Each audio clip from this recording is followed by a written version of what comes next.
The entire globe, even as it trembles in passion with the birth of new nations and shrinks in the hand of a dispassionate science, is today the site of a momentous conflict.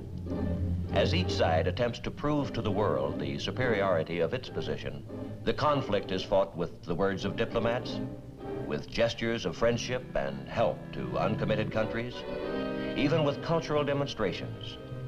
It is fought indeed on every level of man's experience, for the stakes are high. As one of the adversaries in the conflict, we see a challenge as great as any in our historic past. A challenge not, we hope, to be met and joined in battle, but to be faced and fought in the hearts and hopes of men. It is the challenge of ideas.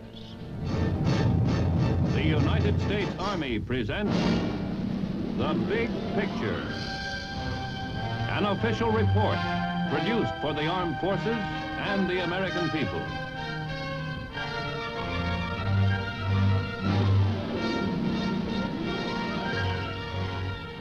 I am Edward R. Murrow.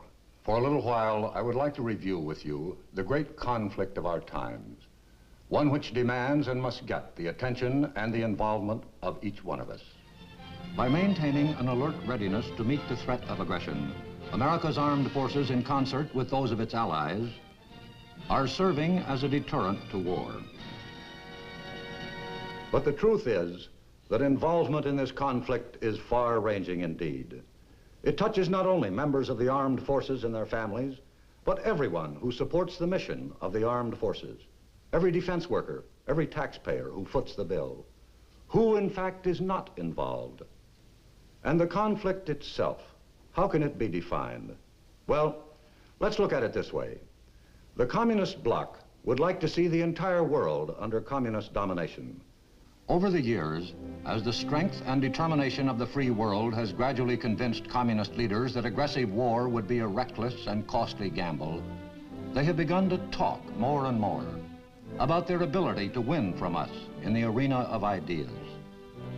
This, of course, is fine with us, for we are a people with a traditionally great faith in our ideas, the ideas that have moved mountains and created wealth and shaped us as free men. And we are confident that history can do no other than award us the victory in any contest in which ideas are the weapons. But I would like to say this: confidence by itself without effort does not win contests. Victory in this conflict depends on much, much more than confidence. It is a contest unlike any we have ever faced in our history as a nation. It is total competition with an antagonist who is putting into it everything within his capability. It is not a conflict between peoples, but between basic values and systems of government, between the principles of life each believes in. When we talk of these conflicting values, we are obliged to speak of that special quality which we call, for want of a better phrase, individual liberty. And when we talk of this liberty in America, we talk with many voices, for we are a diverse nation, and there are perhaps as many concepts of what America is as there are people among us. But although we look at America through different eyes, there are many insights into the essence of our moving and growing nation that we share.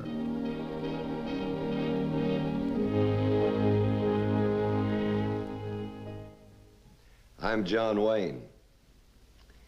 Is there any better or equal hope in the world, Lincoln asked, than the ultimate justice of the people? We Americans believe there is not.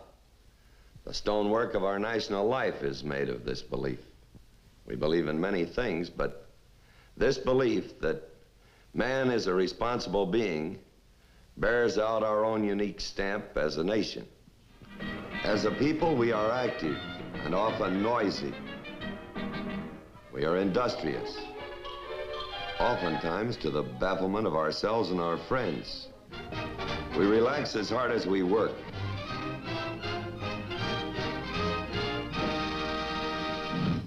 We are proud. We are sentimental. Beauty is of national concern to us. For some of us, its pursuit is a deadly serious pastime. The rest of us simply enjoy the results.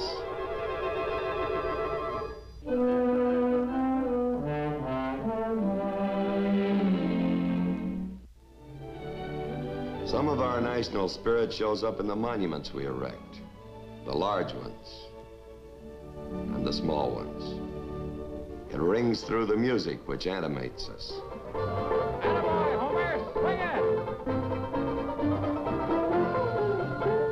Second jump out and lead to the fourth, four hands out in the circle, swing the opposite way and you keep your gal behind.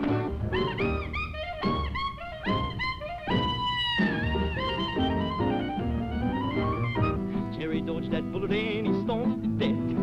Stomped my balls till I wanted to scream.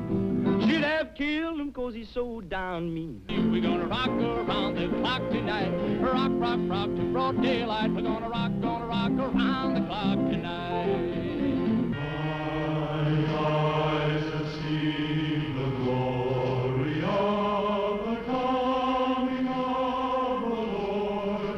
He is traveling out the village where the grapes of wrath are stored. He hath loosed the fateful lightning of his terrible swift sword. His truth is marching on. We have, on occasion, some difference of feeling. At other times, we are united. We are all these things and many more, but above everything else, we are free. We believe in the ultimate justice which we as free men can create. Our heritage of freedom is our most priceless possession.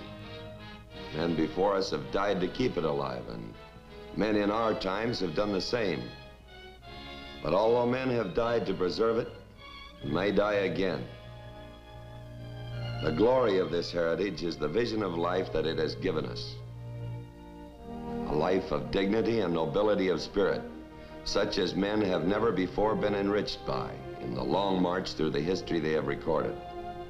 There is a phrase which recurs in our national documents, the literature of our story as a people, which points to the source of our belief in individual freedom, and defines perhaps better than any other the nub of the conflict between the opposing systems of values which sweep the world today.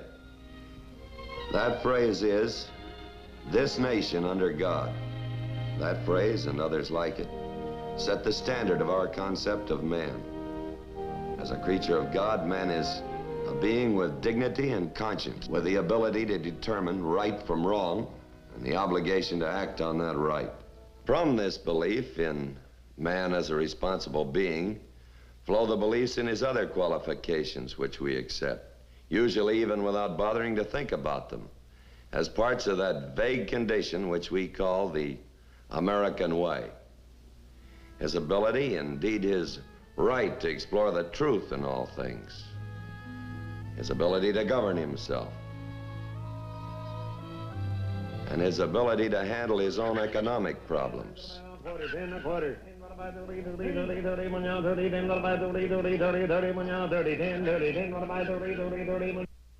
The opposing point of view in this conflict rests on a fundamentally different vision of man. As a creature, not of God, but of the state. In this system, the value of individual man diminishes sharply, and the state is all important. The state will run his life for him, his political life, his business life, his social life. What we oppose fundamentally is the aggressive nature of the communist state. Its unceasing effort to expand wherever it can, to grow bigger, to take over, to supplant. This deadly impulse toward aggression we oppose as a continual threat to peace.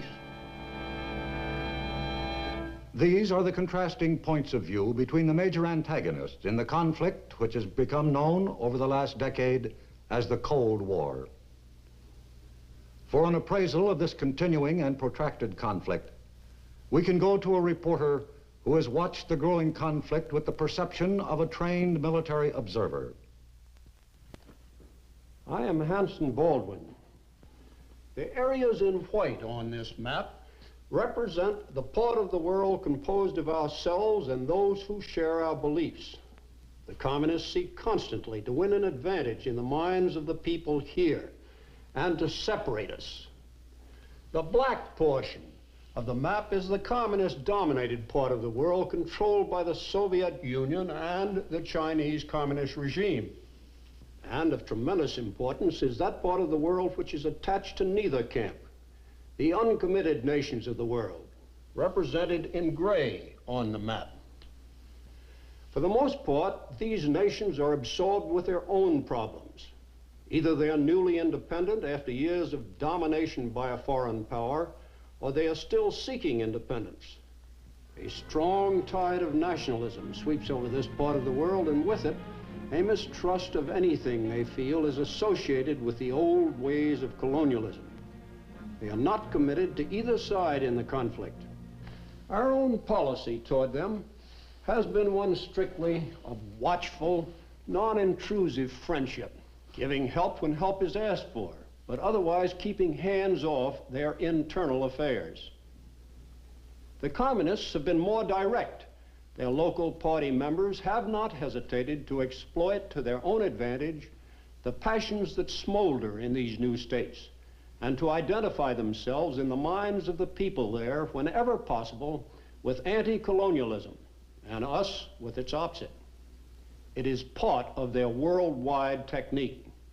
How do our military services adapt themselves to this conflict, in which perhaps no gun may be fired?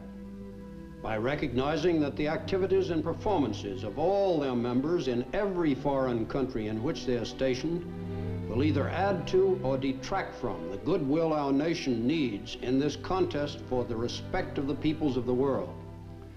The President of the United States has called developments of good relationships between United States citizens abroad and members of their host countries basic to the full attainment of our foreign policy objectives. And the services have responded by promoting such good relationships as part of their overall policy. The communists initiated the Cold War for the same reason they would have started a hot war had that been feasible, or would now, should they ever decide that the free world was weak enough for them to risk it. Whatever the degree of tension they create, it is a substitute for hot war, another means of achieving their end. And their end, of course, is world conquest, short of war if possible. World conquest by actions short of war. Actions that are political, economic, and ideological. How do the communists apply these three methods? First, we will consider the political method and the techniques the communists use when they attempt to acquire their objectives in this way. We would do well to consider the success the communists have had by using the political method alone. As you will see from the black area on this map, they have expanded between 1940 and 1954, took over 15 countries, totaling 714 million people. Since 1954, there have been major internal disruptions in 9 additional countries outside the Iron Curtain. Now, how do they go about applying this political method? The communist coup in Czechoslovakia in 1948 provides us with a blueprint of the ideal formula for political conquest, which includes taking over a country without outside intervention. Destruction of its parliamentary form of government. Murder of its democratic leaders when necessary. Rigged elections with only the communist candidates on the ballot. Once the penetration is complete, all this is backed by the naked force of military occupation. By such devices, the Soviet Union turned its neighboring states into satellites, political and economic puppets. The political force method includes the suppression of freedom in a country already under communist control, without outside interference. Inside the Iron Curtain, there were revolutions without help from the outside. In East Germany in 1953, Poland in 1956, Hungary in the same year, and Tibet in 1959, all of them brutally suppressed. And finally, there is the International Communist Party, dedicated to the subversion and overthrow of every still free government.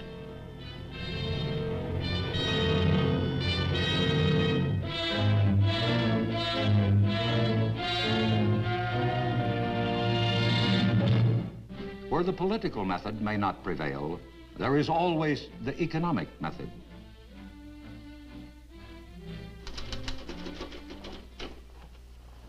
I'm Frank McGee. Let's consider for a moment this matter of the communist use of economic methods to achieve conquest and how it's done. The present masters of the Soviet Union have said to us, peaceful coexistence until we bury you. They propose to officiate at our interment by catching up with us industrially and then surpassing us. They're working hard at it. Today, the 200 million inhabitants of the Soviet state bend their backs and their talents to the Kremlin's will.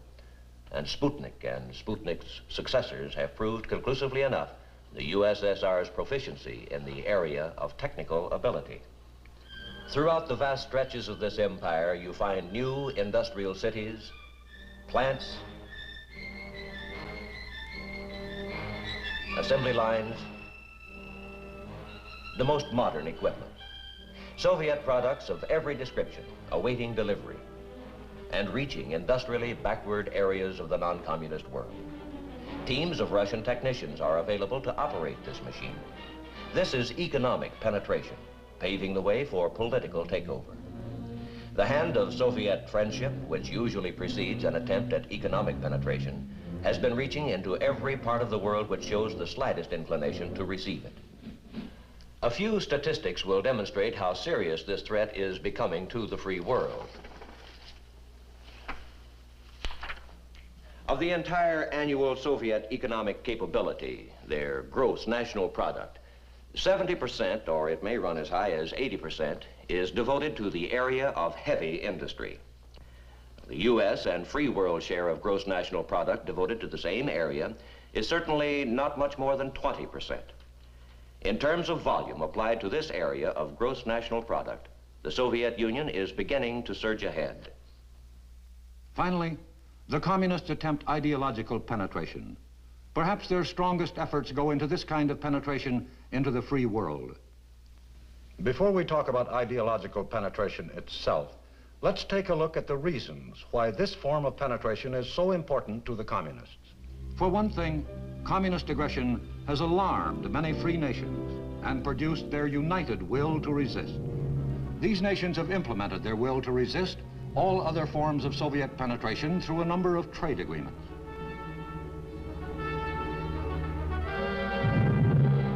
The United States and other industrially strong nations of the free world are actively promoting better living conditions all over the world. This has the effect not only of helping these countries to improve their industrial and economic position, but also of providing a defense against communist intrigue, which flourishes in depressed economic areas.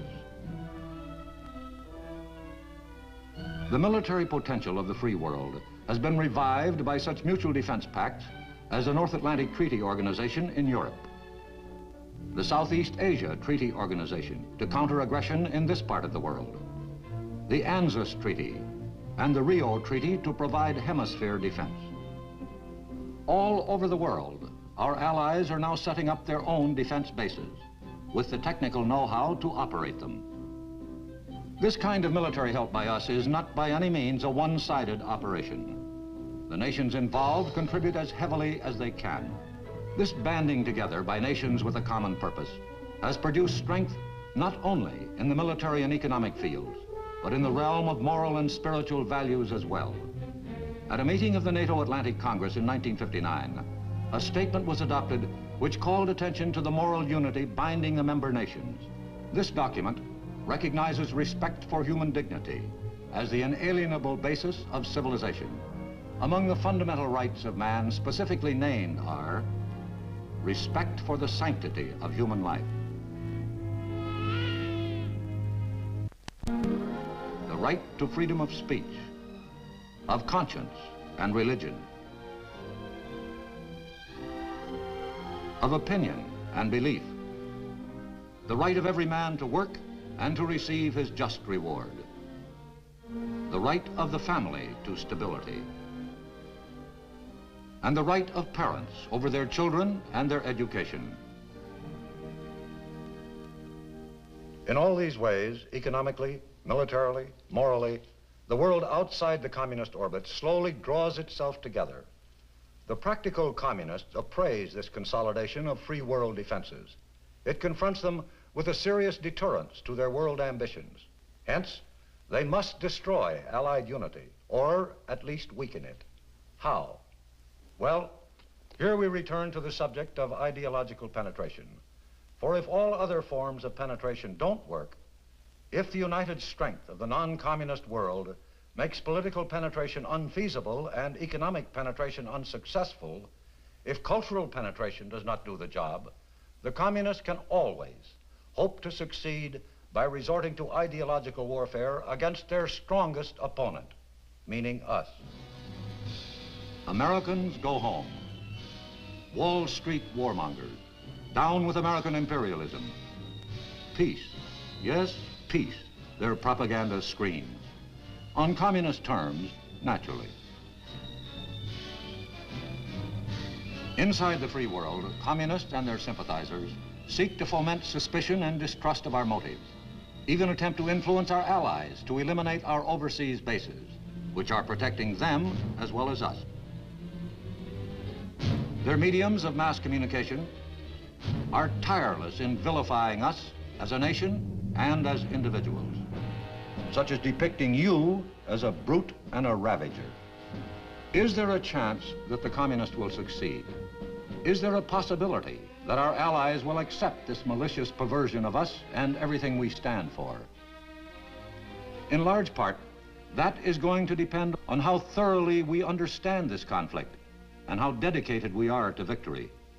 Understanding is a continuing process, and it embraces many different aspects of our day-to-day living. It is, at root, a function which involves the flow of information. I am Lowell Thomas.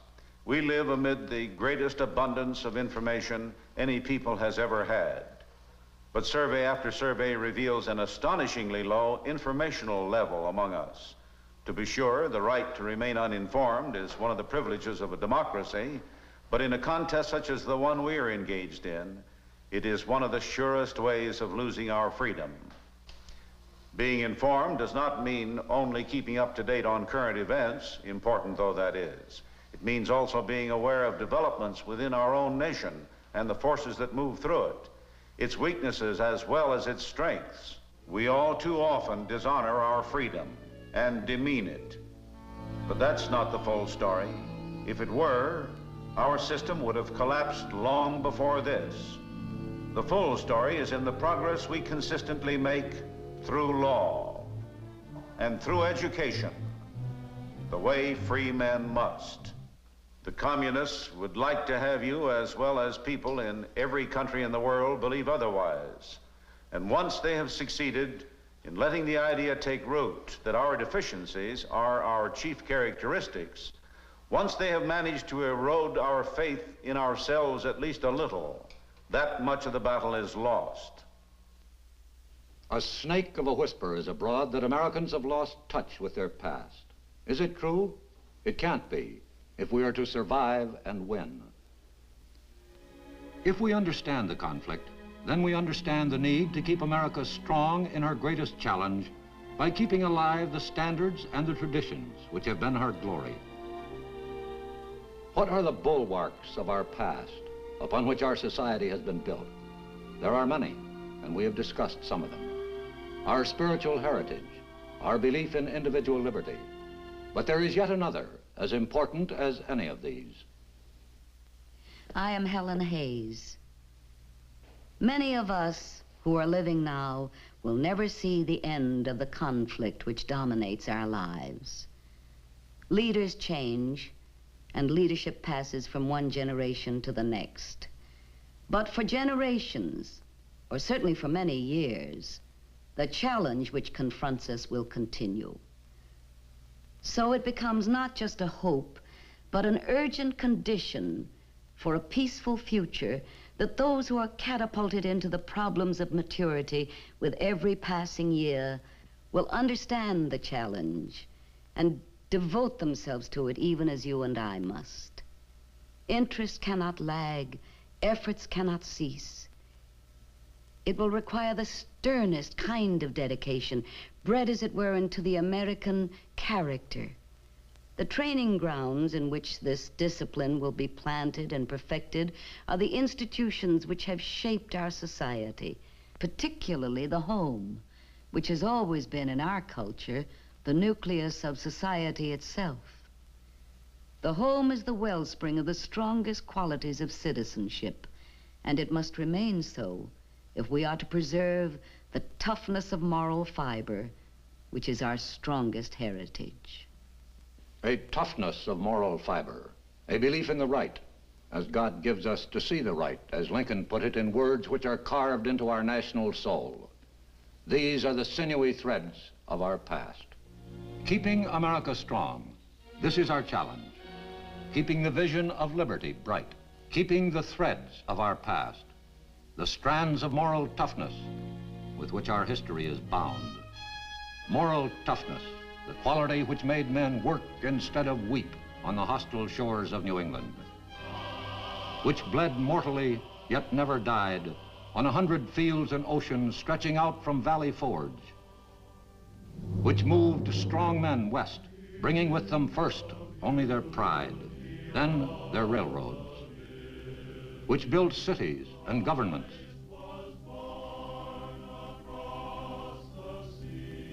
and created wealth, and above all, made freedom the birthright of every man. That quality must still live within us, for without it, we are surely lost. And it will live, so long as we keep faith in our future and faith in our past. This is the challenge, as compelling, as severe, as crucial as Americans in any age have ever faced.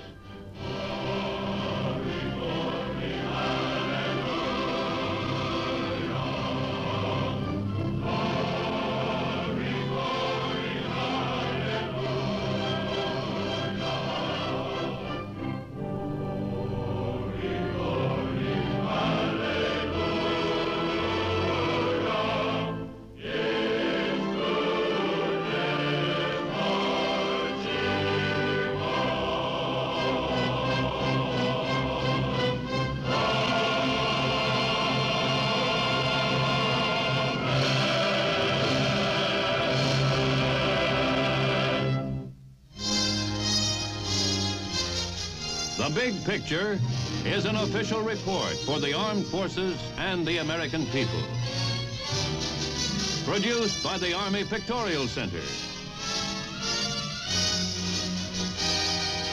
Presented by the Department of the Army in cooperation with this station.